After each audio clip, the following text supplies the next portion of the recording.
வணக்கம். யாகத்தில் பட்டு வஸ்திரம், பல வகைகள், நாணயம் இவைகளை இடுவது நன்மையா? இடுவதால் என்ன பயன் கிடைக்கிறது என்று பார்ப்போம்.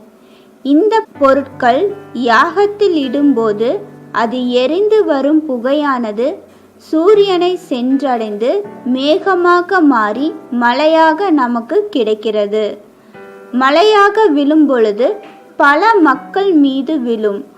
அந்த தண்ணீரை நாம் குடிக்க, குளிக்க, சமையல் செய்ய, முக்கியமாக விவசாயம் செய்வதற்கு பயன்படுகிறது.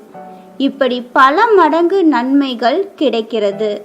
யாகத்தில் இருக்கும் சாம்பலை திருநீராக நாம் வைத்தாலும் நமக்கு பல மடங்கு நன்மை கிடைக்கும்.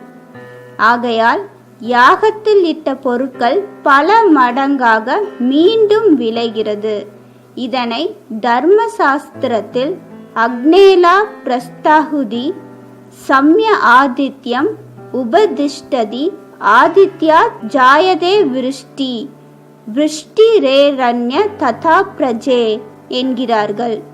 யாகத்தின் பொருட்கள் இடுவதால் நல்ல மழை பெய்யும், சுவையான நீர் கிடைக்கும், காற்று மண்டலம் சுத்தமாகும், விளைச்சல் அதிகரிக்கும். இதனால் விளைபொருட்கள் ஏராளமாக பெறலாம், செல்வம் அதிகமாகவும் கிடைக்கும். நன்றி.